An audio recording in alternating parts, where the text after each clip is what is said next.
Hi everyone and welcome back to Aid's Workshop. Slightly different intro this one. The mini lathe. I mean, you've seen the title, you know what I'm doing today. So I do enough talking when I describe what we're going to be doing, so let's get on with it. Cheers guys. So I've been putting this off for quite some time. Right, tailstock. So I've ripped the tailstock to bits, cleaned it all up. It's horrible. In fact, the paint's quite good now that I've stripped it off, but with that said, it's a horrible thing. To set center is a nightmare. Now, first thing I'll show, let's do this. Oh. Right, let's look at the base. Now, I've checked this base and it sits and slides beautifully. It's a really good fit on the bed. The back end sits nice, there's no rocking, no plate, there's nothing in it. So happy with that. Let's just push that quill back in. Oh, trying to work around the camera here. So, the initial way for clamping it down is there's a screw in a slot from the underneath into a tapped hole here, which is awful because you've got to take the tailstock off to tighten it up in position, and then you lose your setting and all the rest. Right, okay. Clamping wise, right, okay, so it runs on this slide. Okay, we get that. But look, well, that's not going to help with alignment, is it? So I have determined that when this space here is tight against this space, it does actually run in a square line. I've had clocks on here, I've had all sorts, but it does run in a square line. You know, square in the correct plane. It's not running on a weird angle. So I think what I'm going to have to do is, in the tail here, we've got one hole. We'll put one either end as well, I think. And that was just a crosshead screw. I think we'll put some proper grub screws in there with flat ends on them that are going to hold that tight, this edge or this gap here tight against that slide, and that'll stop any twist. So what I've done is had a quick look by offering it up. Now you'll see I've got a fine point. Can you see it? Let's zoom in a bit. Can you see it? Can you see it? Yeah, you can. So punch out of a press tool with a fine point on it. It's running true, and first thing I wanted to look at is the height this way. And you know what, looking across 90 degrees square, it appears bang on, and certainly nothing that a bit of shim here or there wouldn't do, but first appearance, it's bang on. The 2 points, the center in the tailstock and the center in the headstock, are bang on for height, so that is good news. So that's one less thing to worry about. So the other thing I've checked is, obviously I can slide this out of alignment and I can slide it into alignment. So I've sort of held it in position and lined it up by eye. Let me just do that again. I'm not close enough to be able to see it properly. Let's say that was smack on there. So I've pulled it back without moving. Now the quill is a good fit in here. In fact, I think I've got a burr on my key. Anyway, what I've done is, oh, right, okay.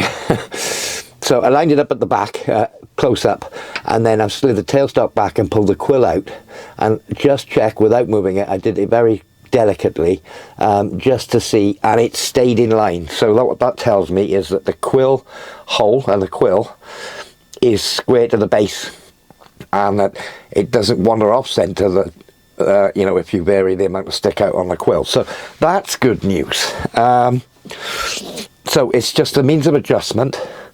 Let's come back down to the bottom. It's that means of adjustment for sliding these two, the base here and the top, in relation to each other, that I need to look at, and the clamping in the end here to literally pull tight against that face. The other thing is the screw down. I think what I need to do is change the design of that and have a screw on top down into maybe a captive plate or something like that in the bottom.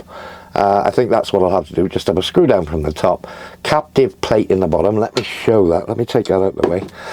So where we've got a slot there at the moment and a slot there, if I have an elongated plate or a washer of some sort with a tapped hole in it, it could be elongated, I suppose.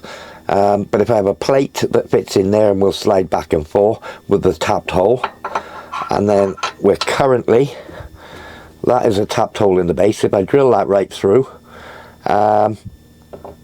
yeah, if I drill that right through, I can just put a bolt on the top and we can lock it with a bolt on the top. I don't think I need to countersink it. I'll just have a bolt on the top. May have to just machine this face across here slightly. So that's step one, a better means of moving it back and forth in this orientation.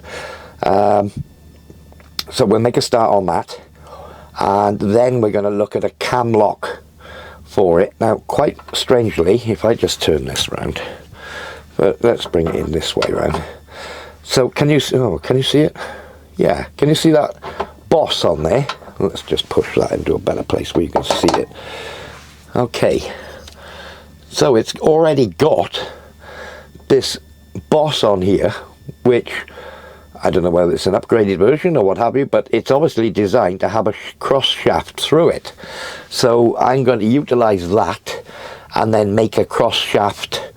Yeah, I'm going to make a cam lock, because at the moment, turn it back round again. I'm just trying to explain where we're going to go with this. There's a nut on here, and you've got to have a spanner and tighten it up every time. It's just a nuisance. And the idea being that we're going to have a cam lock lever, much the same as we got on the Warco. So that's where we're going to go. So I described the line on here, where the centre's going to go, or where it is when it's on centre, you know, by eye.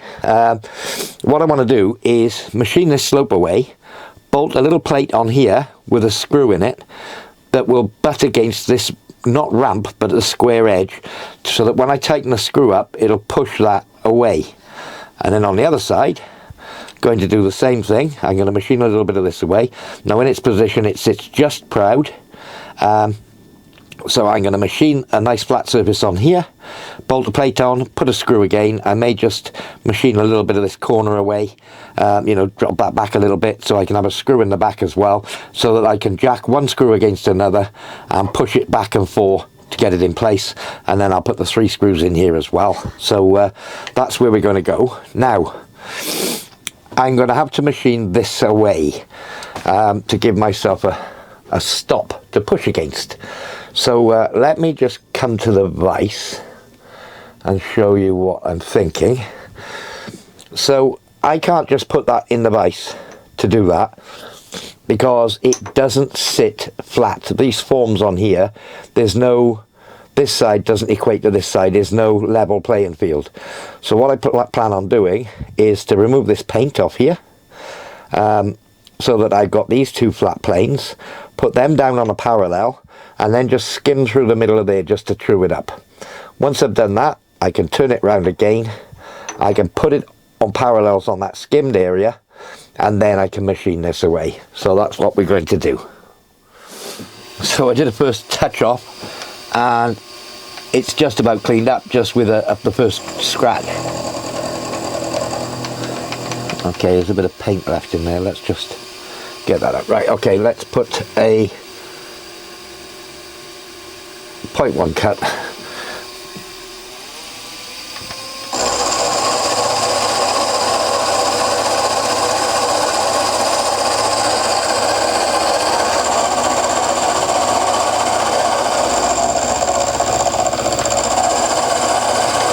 I did tap it down on the parallels.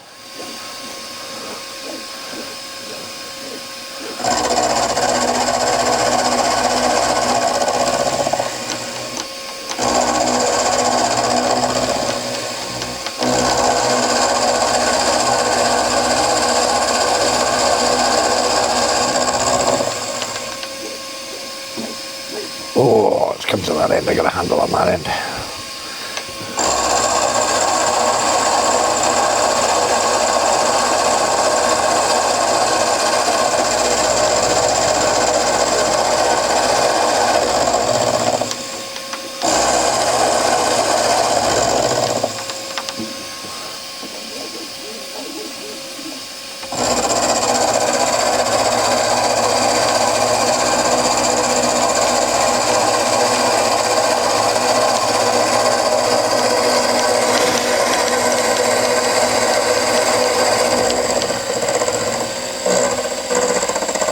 That'll do, mate. Don't need to go right to the edge.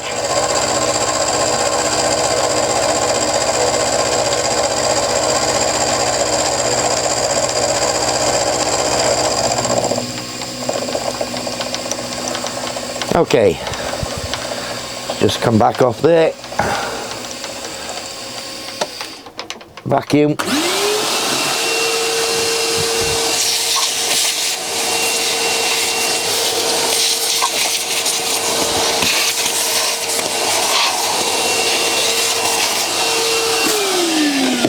So it is cast iron, so I'm trying to keep, you know, the worst of it away. Little deburr around there, and then I can sit it on that face I've just machined on parallels. So I've set the cutter about 1/2 mil off this surface here, up, and I'm just going to face back until I get to that line that I scribed. I don't really want to touch the surface, you know, this machine surface. This machine surface at all, which I won't. It's not vitally important that I go right to the bottom when I'm machining this away, because it's only a surface for a screw to push against. Now, I could use one side only, captivate the screw with a circlip or something like that, and then have a threaded hole, but yeah, I mean, there's not a great deal of load on it, but I don't like putting load on holes in cast, particularly if I can avoid it, which is what I'm doing. And I'm just going to be pushing against the cast both sides for my adjustment.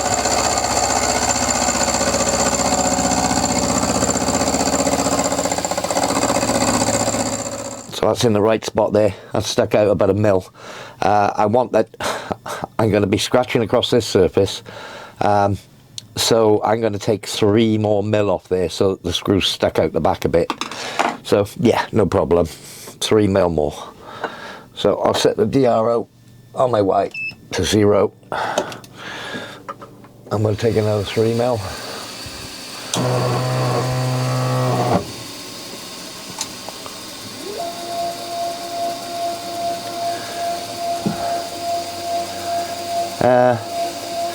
Yeah, then we'll drop down to just about surface and take that, just take a bit more of this off. So I've gone to the back face now. Step the cutter up a little bit, 0.3 again, and just running 3 mil off that back face. A little bit of a gap for the screw to fall into and give it room to move. Not that we're going to need anything like that. I'm probably within 1/2 mil of centre where I scribe my line, but we're going to allow 3 mil of movement. I won't be doing any offset turning on this lathe. So yes, it's quite handy sometimes to be able to offset your tailstock for taper turning. I'm not planning on doing a great deal of that. So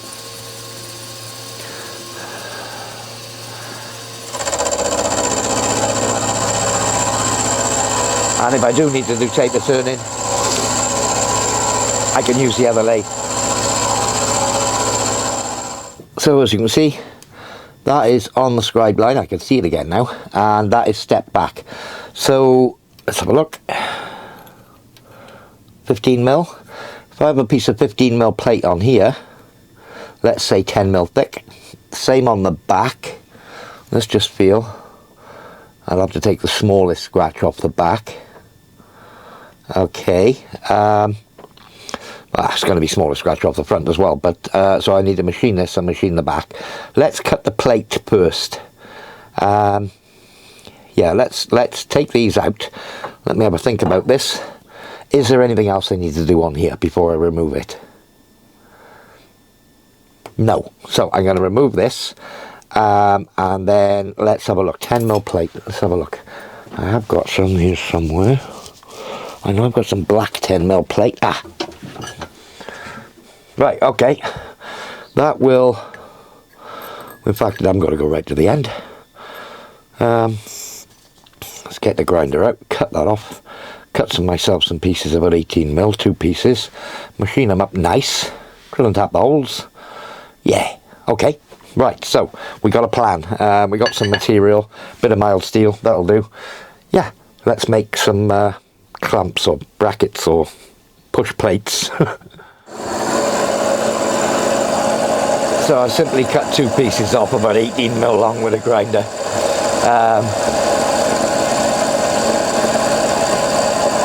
Deburred them after I cut them off, chucked them in the vise on one parallel. I'm just going to flash this face and we'll turn them over, do the other side, doing these as a pair.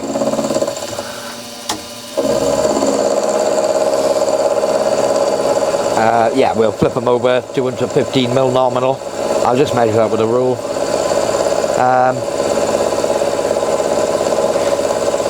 Yeah, and then square the ends up wherever they square up neatly, just so we got the 2 blocks. And then we'll flash them over to get rid of the mill scale on the flat faces, as it were. Make them look nice more than anything.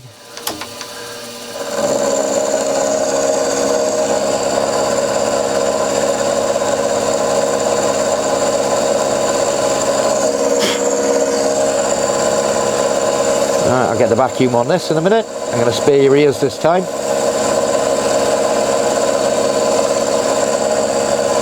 Yeah, so blocking up, you've seen me do it more times than I care to remember, but we'll block these up into nice blocks.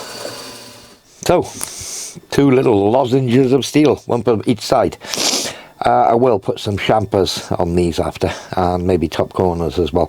Right, so 3 holes in these. Let's do it now when they're done. Sketch here. So the hole here, I'm going to put an M5 for an M5 grub screw. We're going to use grub screws on these. Because the height of the tang here is only about 8.5mm, I'm going to put it 4.5mm up from the bottom, but in the centre. And then centre of the block, 2 M5 holes for M5 Allen bolts, counterboard, there, and I'll do exactly the same on the other one, so we've got equal about. So yeah, here's my sketches. 2020 centre line, 4.5 up, M5 in the middle, 5 diameter for the counterbore. We'll do that first, then I'll probably put the champers on. Okay, I've tried to be a bit organised today. So first part in, I've just centre drilled it, 2020. It turned out that it was 15mm wide. So my offset from the centre line was 7.5 up, and obviously if I wanted 4.5 up, offset 3mm. So I've just done that. So M5 grub screw. So 4.2 drill, tap and drill for M5.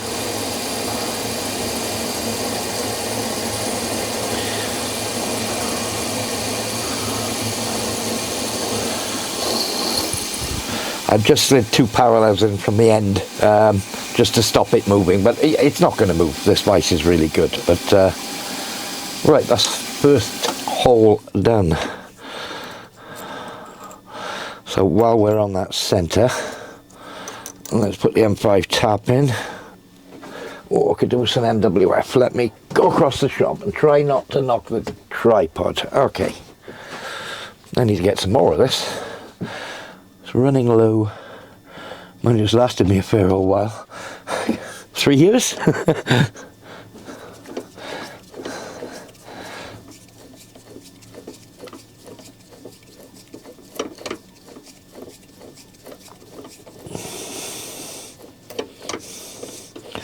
Might actually feeling it.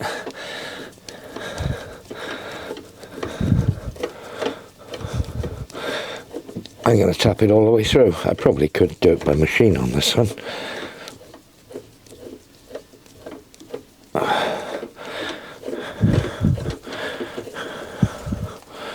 Right, that's all the way through. Let's go reverse, nice and slow.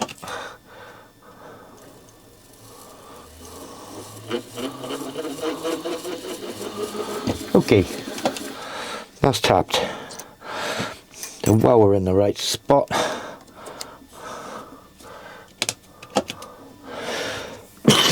Excuse me. Let's countersink that while we're at it. Okay, might have to run the tap back through after. If we have, we have. Right, so bring the job back 3 mil, which is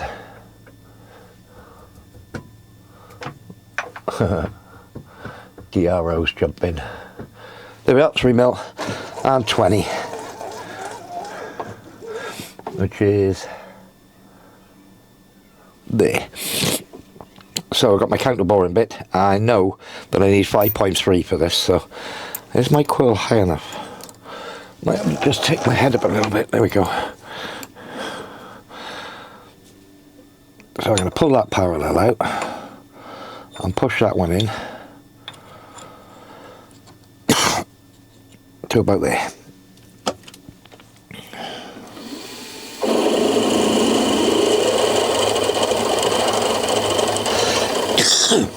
Oh, I'm coughing a lot today. I think I'm coming down with a cold. Okay.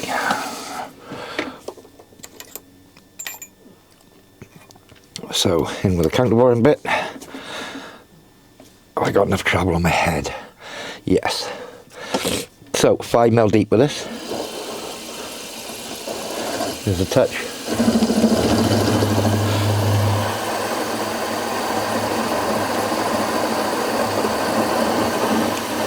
Three, 4, 5. And let's do the other one.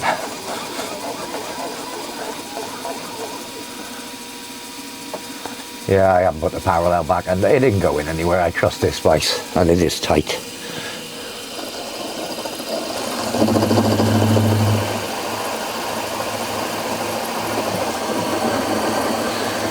So what's this running at? 800 RPM.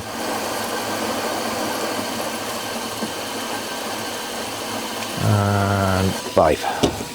Okay. So, next. Countersink. Will that fit? Yeah.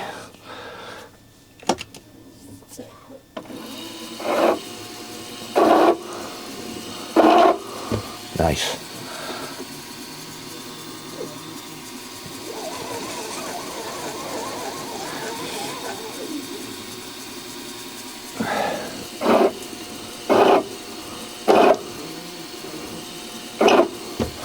Okay, so that's 2 of those identical. So there's the block, one for the back, one for the top, all the chamfers on, ready to bolt on there. So I think before I bolt it on, I now need to machine this face and the face on the back.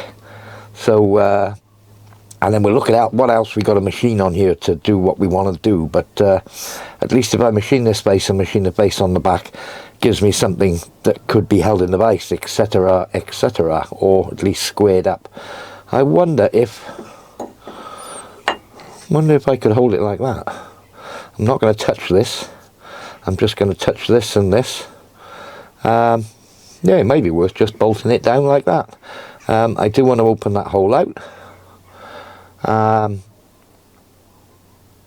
for 5 mil clearance. So yeah, I could do that at the same time, and I do want to do a bit of a bore in here.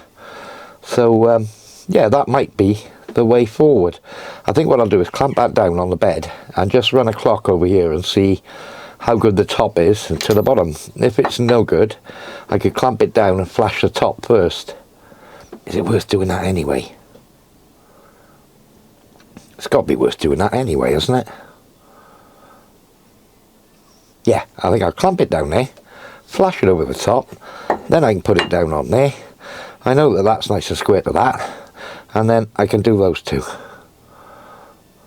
Yeah. And then obviously I got to clock it up this way. Yeah, okay. So new flight cutter can come into play. Let's just touch in, let's just come off the edge.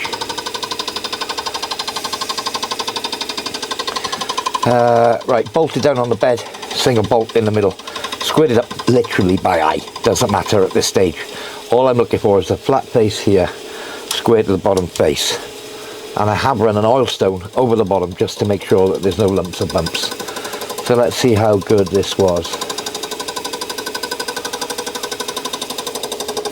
New fly cutter. Taking off the paint there.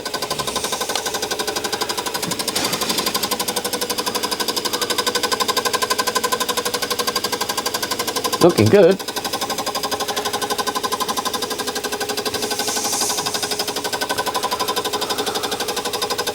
Hopefully that cleans up. We'll show you when we get to the other end. I don't know if you can hear the difference, but I won't get too close. It's just starting to cut on the back face as well now.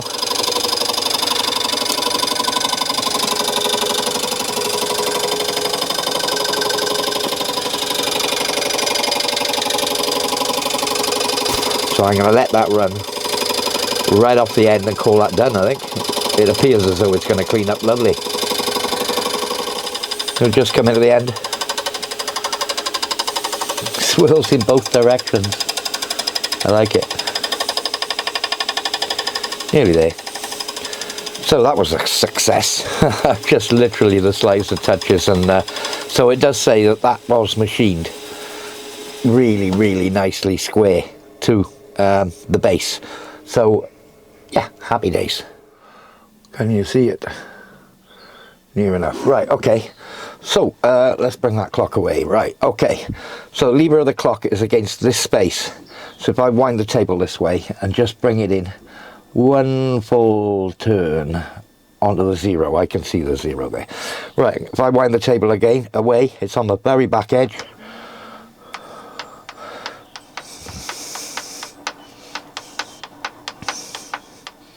And we're on this end and we're still on 0.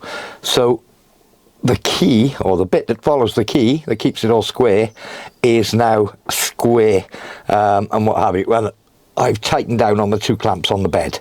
So let's bring that clock out the way.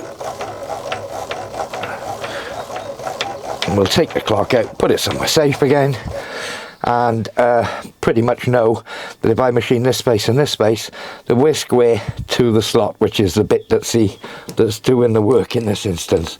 Okay. Okay, so got a carbide end mill. That'll be deep enough. I'm just beyond this height, so it'll cut into here slightly. So I'm going to clean this up. And then I'm going to go around the other side and keeping the depth the same, do the same on the other side. And that'll be the bit where our plate fits on nice and tidy. So let's just touch first. It's probably going to take paint. I'm hoping this is pretty good.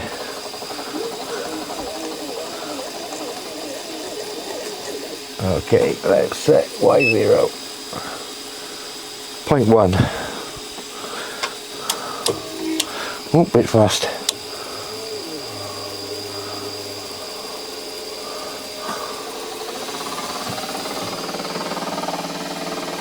Okay, taking the paint off.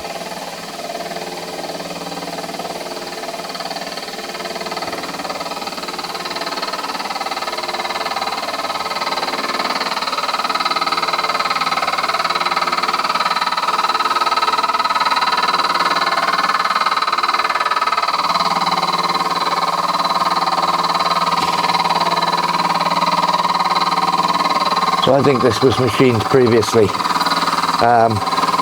the point where I probably would have got away with just taking the paint off. But let's machine it, peace of mind. Yeah, it's cutting a little bit more at this end. But the part that's going on here, as all it's got is a screw. So, yeah, not probably going over the top here, but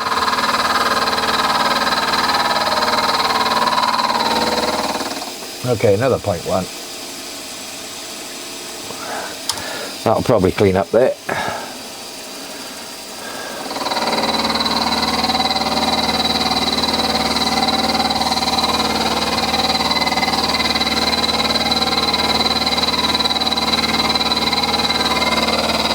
So what I'm tempted to do is, while I'm at it, clean this space and this face up, and that'll give me 4 faces that I can hold in the vise for various features. So I may do that. You know, I think that's worth doing. That finishes nice. Yeah, I think that's worth doing. I'm going to do that. It's not strictly necessary, I don't think, but it may prove useful.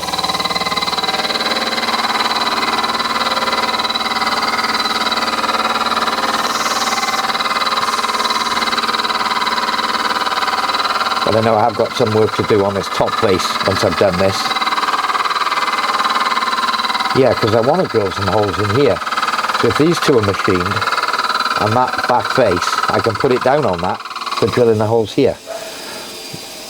You know what, that's not quite cleaned up. I think another 0.05 tooth thou. Yeah. I wonder what's in that paint.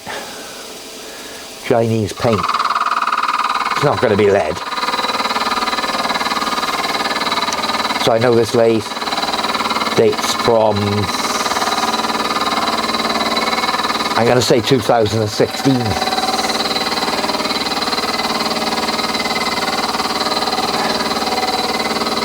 I remember it being brand new and it was abused to death. Anyway, that's another story. And after it went out of my view, when I got hold of it, all the gears were sheared off. Yeah, whoever was using it didn't have a Scooby-Doo.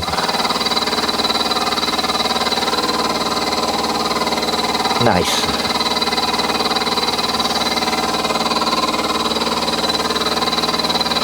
I think I'll keep the height.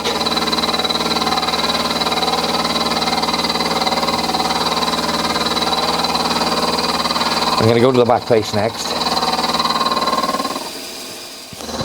So just machined across that back face. That wasn't machined. There's filler, you know, layers of white powder coming off it, filler, and it's cutting a lot more up this end than it is at that end. So yeah, that wasn't machined. That's the face with a little boss on it that I need to machine up to put the clamp lever in at some point. So yeah, okay, well, I think if I do these two ends we'll be okay. I don't think these are going to be machined either, but we'll see. That's another 0.1. Let's see what that looks like.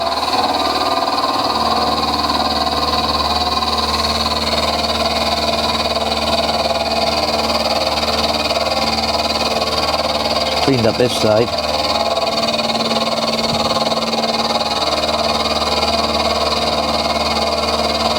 I think we might be there this time.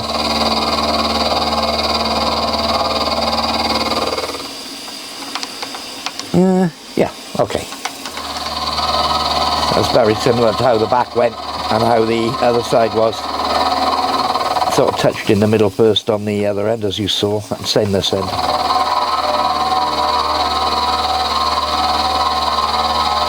Getting closer.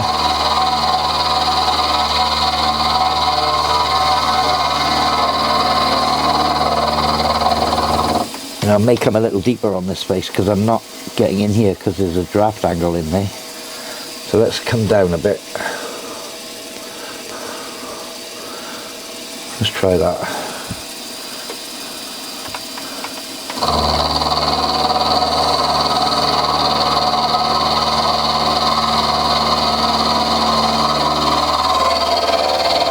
That's better on depth.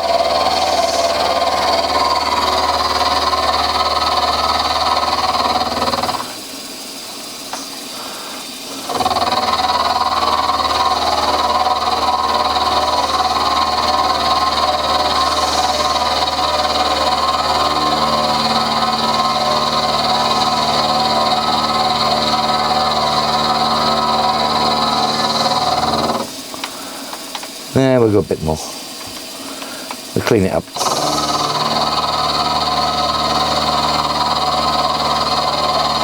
One more cut the other way will do us.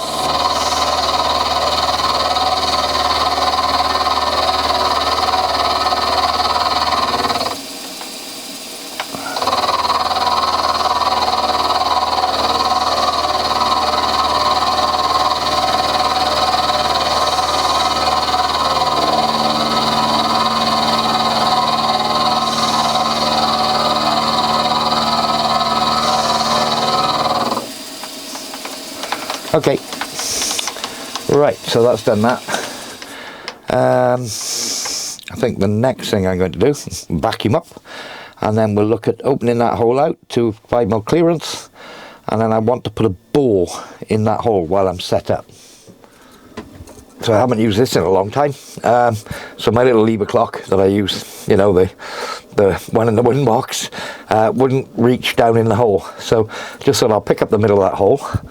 So I remembered I had the coaxial. So high, high, high, high, high. So when it's hitting, coming round to this face near me, it's showing high.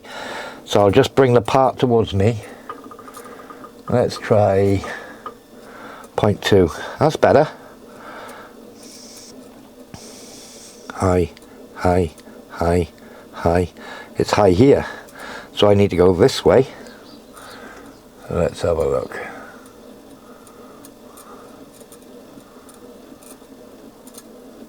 Okay, that's very close. High, high. I think I need to go just towards me a little more.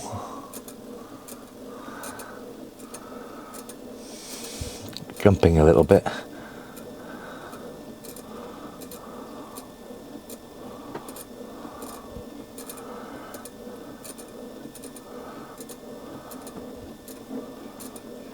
I think we're there. That's as close as we're going to get it. It's not, you know, there's paint in the hole and all sorts, but, you know, we're like centralized within 0.01 millimeters. It's only moving 0.01, 10 100 microns, 0.01, 4/10 of a thou. So, yeah, I'm happy with that. So I'm just going to set X, Y, 0 on my DRO. That's my center of the world. So I'm going to get the boring head out now, and I think I'm going to take this to 15mm. Yeah, 10mm bolt, 2.5mm wall either side, 15mm. Yeah, that's what I'm going to do. Okay, so I am boring this hole out. Let's just come up out the way, see where we are. I'm expecting, yeah, I'm looking for 15mm finish size. I'm expecting 14.5, something like that. 14.55. So let's see, can you see the boring head where it is? You can now, right, 14.55. Let's put 0.1 on. 14.65. Bring it back down, start it up. So I'm using the head power feed to bore it out. Stop that on 10mm.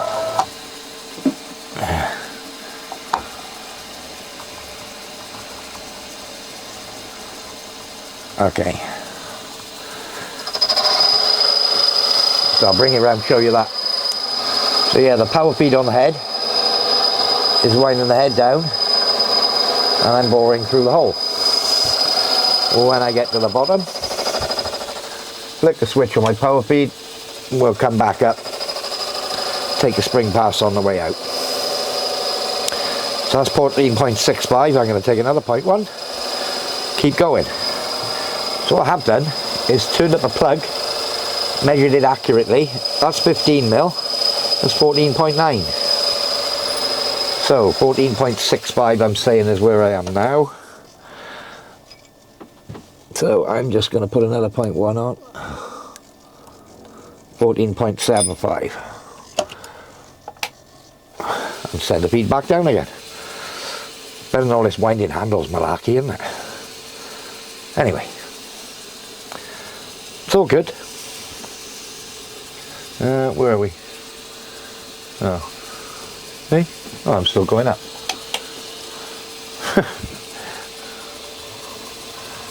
Speed that up a bit. Okay.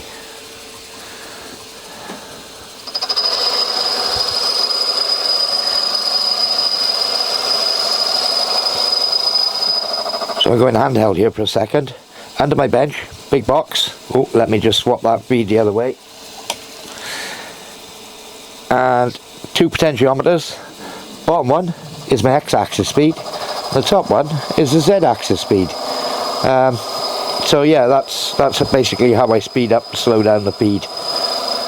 So this just measured 14.83 with the calipers.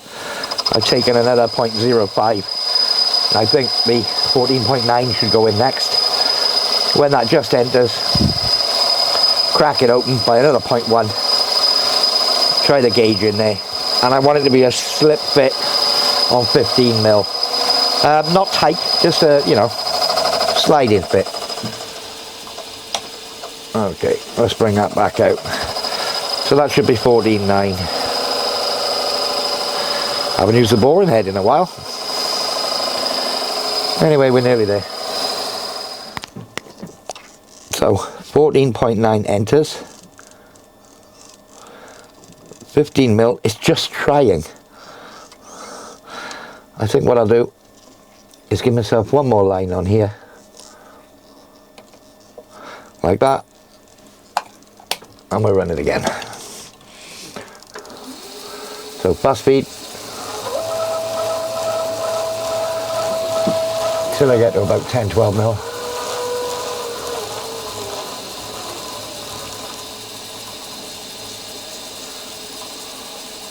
Okay, I think I'll run that through and back out. I think we should be there. Sorry, I have tried it off camera. 14.9 goes in, well, we knew that. And 15 just enters. So we've got a nice clean 15 mil bore now. That is square to everything. Yeah, it's square to this face. This face, this face, this face, this face, and the bottom face. Anyway, right, okay, so next protocol. Oh, I drilled that hole off camera, 5.2. Just put a little countersink in it, drilled it right through. Need to work on this face under here now. So, yeah, sometimes making yourself a little gauge is handy. You can tell when you're getting close, 14.9. And, yeah, I haven't got pin gauges. If I did, I'd be using those. So the dreaded microphones let me down again, and I lost this entire clip, or the audio for it anyway. Let me just show. So machining that back edge proved very useful. Let me just clean that out. Showing you how I set it up, that's all. So let me just show. I have machined a pocket in the bottom of there, flat and square. I know the distance from the center line of the hole down to the base was 18.3 millimeters, and I flashed that face over as well. And to put it in square, it was very simple actually. Because I machined that back face, I managed to just hold it down on a parallel, and because this face and that face were square to each other, it just located quite nicely in there, and I tapped it down. So that gave me nice square reference point, everything tidy, nice long cutter, machined that pocket out. Yep, that's the bit I lost. So, yeah, time to move on now. I've got it in location here, and I need to drill these holes in here to fit that on. So the plan is that I'm going to allow 0.5 mil up from this back face of this to the base, and I'm just going to set it 0.5 mil up. So yeah, I mean that's as simple as that really. So I know 7.5 to the centers of these, so 8 mil off this back face is where the holes are going to be, and then 2 tapped holes, 20 mil, 20 mil either side. So first thing, let's establish my datums. So edge finder. This edge finder's 2.5 mil on the end. Wait for the kick. Come on. There you go. So I will set Y0. Let me come into the gap in the center here somewhere. Let's just stop that off. Right, so 1.25 mil.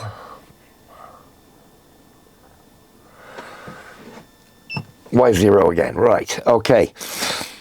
So my distance up, it was 7.5. So to get the block, 7.5 would be to the bolt hole. I'm going to come up 8 mil. Which is too far for me to get an edge point. Okay, I know it's going to be 8mm, so I'm going to write on there 8. Okay, let's find the middle of that slot now. Touch on this side.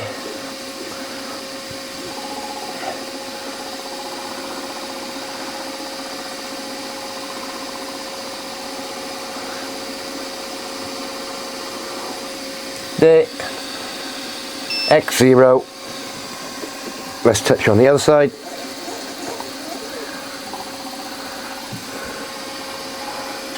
Ooh, got a bit carried away then. Get back in the hole.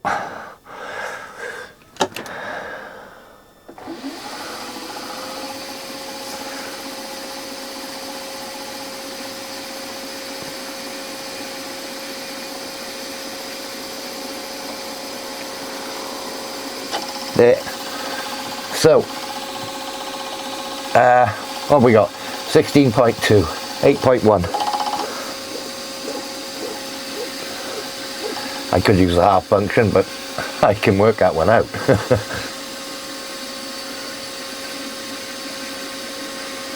Right, X0. Okay, so that there spindle is in the middle of that slot. And at the moment it is, let me just wind it over, it was 5 point something, it is now 8mm up from the bottom, and my axis moved slightly. Okay, so I'm now 8mm up from the base with the centre line of the spindle and smack between the middle of that slot. So I recall that my distance was 20-20 either side, so let's just come to 20 in X, minus 20 it is. Come on.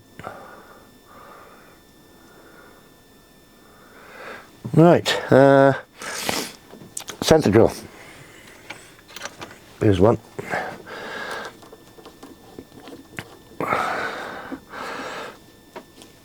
So spring head down.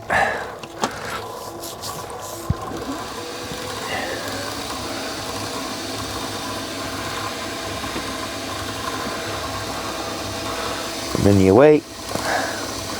Oh, Luke.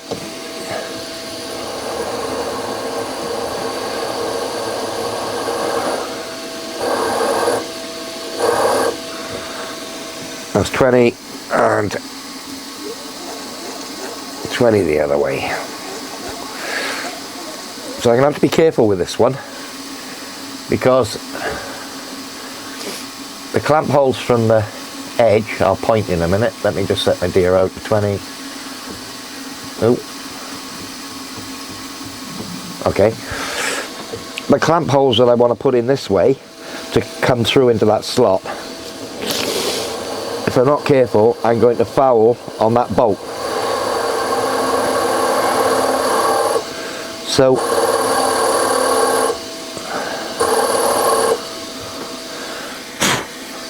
okay, so I'm going to have two bolts, one coming down from the top, one coming this way, both performing an operation that are going to foul on each other. So this one here I want quite shallow.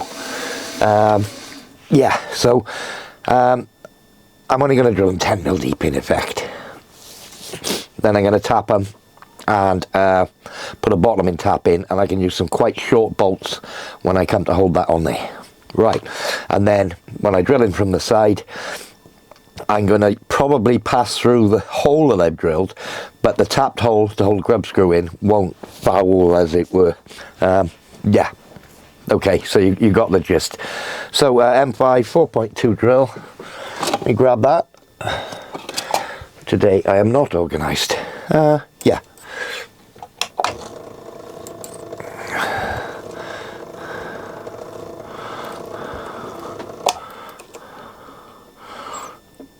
Come on.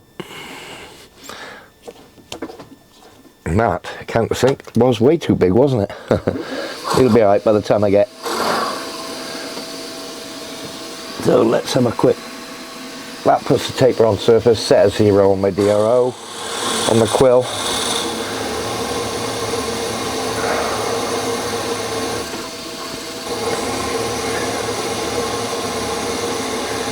So this one I can do probably 12 mil deep without any great problem.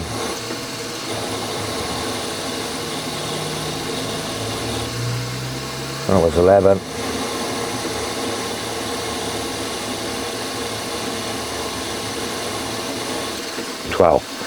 Okay, let's go back to the other side.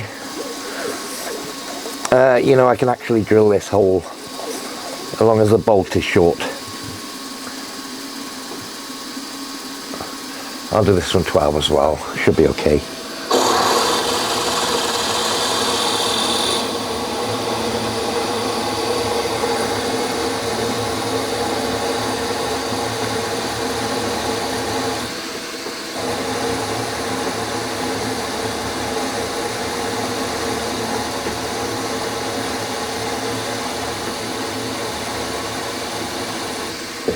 Okay, 12 mil deep.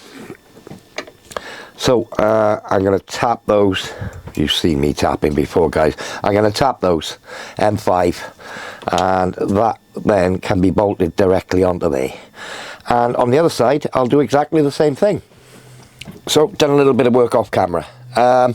So once I'd finished that other face, tap the holes, I set the block up against the top face, which is machined, in this bottom face. Did the same thing to set it up in the vise, but because this face that it sat on isn't machined, I just squared it up with a square into the vise. Okay, so I have drilled, where are we? I've drilled and tapped the 3 holes. I have set this so that obviously you can see these grub screws. These grub screws will go 2.5 mil below center and stop below surface. So with that said, the grub screws are 16 mil long and the overall thickness is 25, so there's roughly 3 millimeters of parallel in the bottom, still 5 mil. Then off camera, machine some little 5 mil diameter or 4.9 diameter slugs, which drop out the other side as they stand at the moment, but there'll be a bit of grease on them. So those brass slugs will sit in here, and then when I tighten the screws, the brass will be against the cast iron that's in there and won't cause divot holes. They're flat-ended grub screws anyway, but I didn't want to cause divot holes in the part that's running in here, because it'll always try and re-pick up on a divot hole if you've got a divot. So that's the reason I've used some little brass slugs, soft end. Oh, that one's just fell out of there. But yeah, so those are the components for there. Now the only thing I have got to look out for is that the screws, let me just show, put that back in there for safekeeping, so that the screws that come in here can only stick in around 5 millimeters. These two, this one here and this one here, these ones absolutely fine, but this one and this one only about 5 mil. So when I look at the screws I've got, as you can see, I wasn't too worried about the length of that one, but that one will be absolutely fine when I put it there. I'll bring you around the other side so you can see what I'm looking at. You can't see it from where you are.